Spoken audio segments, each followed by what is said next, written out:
Buenas noches a todos. Celebro esta iniciativa y más aún en medio de este tiempo tan particular en el mundo, pero ante todo porque un espacio que permita desplegar el judaísmo, un lugar virtual hoy y presencial mañana, es de lo más atesorable que podemos tener. Un lugar para debatir, para reflexionar, como es Arbat Urim, para metamorfosear, nos habla de su pluralidad y de su apertura. Brindando a la distancia con este mate argentino Bami Lejaim para esta nueva experiencia comunitaria. Es un honor ser parte de esta noche de insomnio voluntario en la que tenemos que estar despiertos estudiando Torá, y eso es un esfuerzo por mantener los ojos abiertos.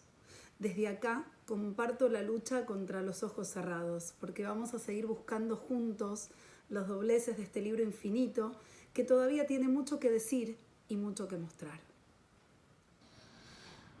La Torá es un libro matriz, no es un libro entre libros, pero es libro al fin. Tiene materialidad y puede analizarse como obra literaria. Desde este lugar, desde estos libros, es que he podido resignificar al libro de los libros. Cuentan las buenas lenguas de un midrash que la Biblia fue revelada en el desierto porque no tiene límites y porque no pertenece a nadie. Tardé mucho tiempo en comprender este midrash. De la ortodoxia al mundo liberal, mi encuentro con esta obra fue mutando y tuvo diferentes facetas. ¿Es un libro más en mi biblioteca? Definitivamente no. Ahí están los fundamentos morales. ¿Podría haberlos aprendido en otro lado? Desde ya que sí, pero en mi trayecto siempre fue un libro más profundo, menos lineal. No tiene solo dos puntos de vista. La exégesis es infinita. Un libro que nos interpela diferente a los demás. Tiene todos los tópicos de la buena y la mala literatura. No hay un tema del que no hable. No hay un tema que esquive. Odio entre hermanos, incesto. No hay un solo tabú en este escrito. Soy este libro también. Soy lo que no me gusta de la Torá. En este libro hay maravilla y hay ante todo el rescate de la palabra. Si lo analizamos desde la escritura, incluso los 5 libros por separado, podemos ver lo que aparece como disonante, pero hay que destacar que, tal como decía Borges, todo tiene razón de ser en una trama narrativa.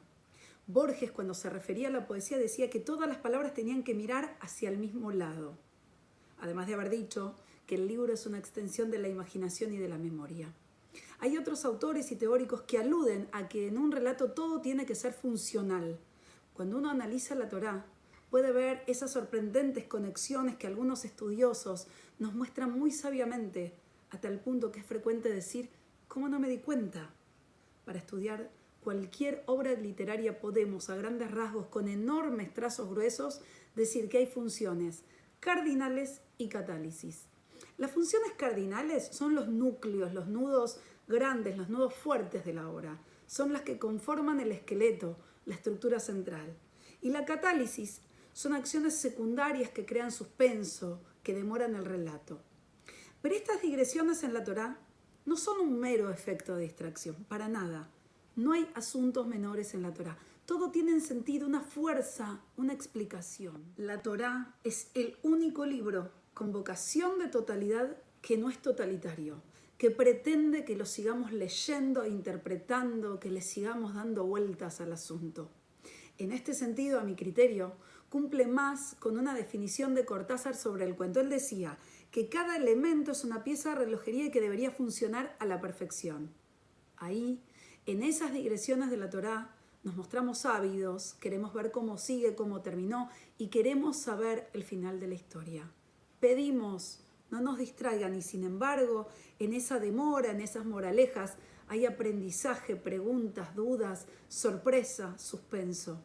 Como todo libro, cuenta 2 historias. Una historia visible y otra secreta, pero no por oculta, sino por enigmática. Frente a cualquier libro, autor y lector suscriben un pacto. Los judíos, desde el nacimiento, tenemos un Brit Milá, un pacto de sangre con nuestro pueblo, parafraseando a Neruda. Habría que hablar del tema del pacto de las mujeres y, para no omitirlo, diré que nuestro nombre es el pacto que sellamos. El lector acepta que lo que se cuenta en el texto son hechos imaginarios. Con la Torá habrá quienes sean más adeptos a la fidelidad de los hechos y quienes lo consideran metáforas. Esto modifica a la hora de las prácticas religiosas y de las creencias, pero a la hora de la lectura da igual. Lo importante es confiar en esas palabras que nos interpelan, que hablan de nosotros, que nos desafían, porque si algo tiene la Torá, es el poder de hacerlo. Sagrado desafío el de la Torá. Nos convoca siempre a nuevas preguntas. Esa es la inteligencia, preguntar cada vez mejor. Eso es saber más. Hubo un eslogan que hizo mucho mal. Leer es un placer. A veces no lo es. Y no por eso deja de ser bueno, necesario, indispensable. Leer no es una actividad que se defina por el mero placer de hacerlo, aunque puede sentirse ese gozo. Implica disciplina y esfuerzo, demanda tiempo, constancia, requiere conocimientos técnicos, saberes. Los libros nuevos son caminos inciertos hacia lugares desconocidos. La Torá también lo es, porque siempre es un libro nuevo la Torá. La Torá, como los libros de papel, como los e-books, como los blogs, no están hechos solamente de un espesor, un gramaje, un plástico, un cristal determinado. Están hechos por la escritura que impugna, que cuestiona, que se vuelve presencia. Está ahí para mostrarse, para ser leída, para decir que existe. La escritura es la realidad de la palabra. La escritura da testimonio, habla de su tiempo, de los sueños y los miedos de una época, pero también de las épocas venideras. Al leerla es palabra arrojada, pero no dispersa, porque la recogemos al interpretarla. La escritura de la Torá es cultura, es tradición, no empieza con uno, siempre tiene antecedentes. Las historias se escriben no para atraparlas, sino para leerlas y releerlas y para interpretarlas con cada lectura. Las palabras no hacen magia, pero tienen magia. La Torá se escribió en sus diferentes tramos, en soledad, para ser leída por muchos, para trascender. La Torá no es políticamente correcta, tiene palabras intranquilizadoras, mueve la estantería, nos insta a elegir, nos explica que somos personas que toman decisiones. Que si nos ponemos la kipá es porque reconocemos el límite. Si nos ponemos los tefilim, pretendemos el equilibrio entre la fuerza, la razón y el corazón. Y que no hay porque sí, porque se decreta, que hay razones, aunque sean más o menos metafóricas. Por eso hay tantos movimientos y dentro de cada movimiento tantas corrientes. Somos pocos y pensamos mucho y no tenemos papa, ni doctrina, ni confesión que nos sancione. La conciencia es el elemento que hará de este libro un manual para vivir para quien así lo elija. La lectura es tan poderosa que es capaz de convocar a un pueblo entero alrededor de un libro. Cualquier lectura, y la lectura de la Torá no escapa a esta idea, ensancha el mundo, pero lo ensancha tanto que ya no es posible habitar el mundo que dejamos al abrir el libro. Y también te repliega, te hace introspectivo, al mismo tiempo que nos permite construir experiencia, nos nutre. A veces es dulce como la miel y reconfortante como la leche. A veces es devastadora, nos transforma y nos da forma. A veces nos deforma, nos moviliza, promueve inquietudes, nos lleva al territorio de la intimidad, incita al espíritu crítico. Nos separa de lo evidente, habita otras formas de lo posible y hace algo fundamental. Nos afirma en nuestra singularidad. Así como se dice que el lector es trabajado por la obra, somos trabajados por la Torá. Entramos entre sus líneas. La Torá es la confirmación, es la que permite demostrar que uno inventa su vida. Hay una idea de Melanie Klein que me gusta repetir. Quien come del fruto del conocimiento es siempre expulsado de algún paraíso. Quienes leímos y seguimos leyendo la Torá, fuimos expulsados de muchos de ellos. Yo me crié en el seno de una familia y una comunidad sefaradí de Buenos Aires. Caminé incansable las calles que van de un templo sefaradí al otro en cada una de las festividades. Circulé durante 18 años en un radio de 6 manzanas sin haber tomado nunca ningún ómnibus.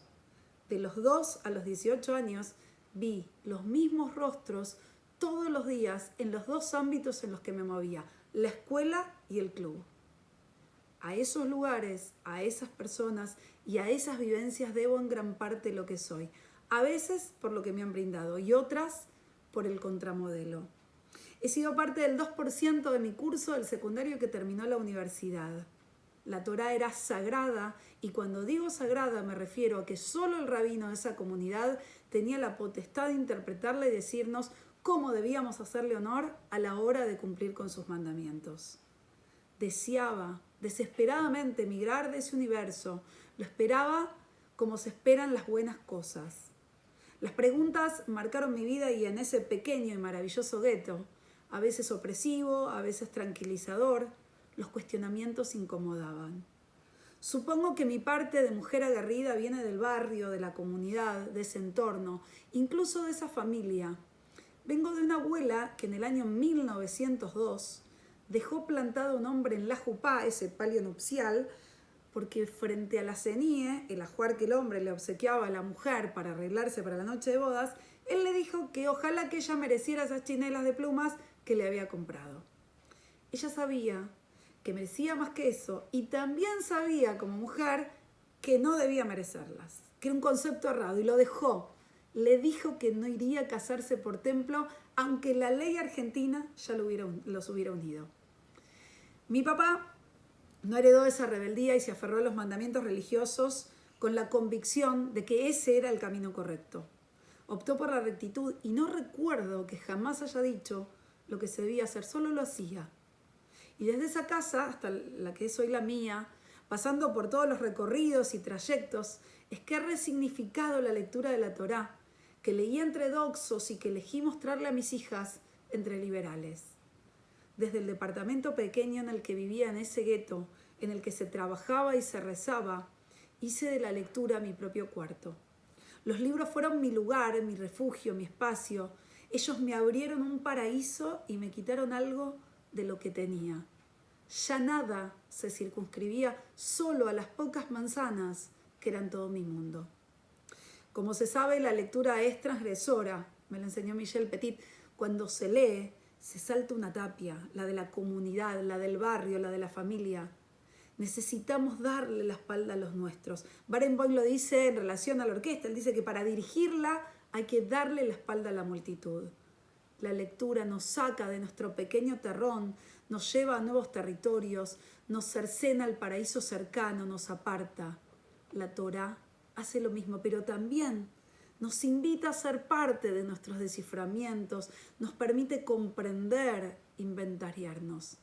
La Torá nos dice una de las obviedades más sabias, que no estamos aislados.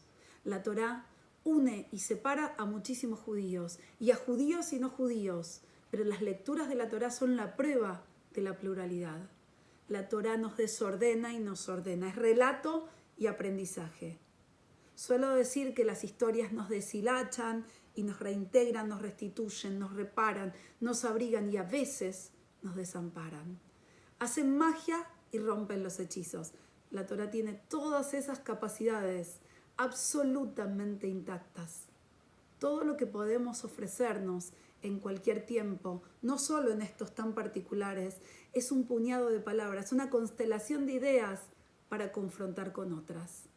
La Torá como libro tiene la virtud de hacernos parte de una cadena de generaciones y de romper en el mismo momento la cadena del tiempo.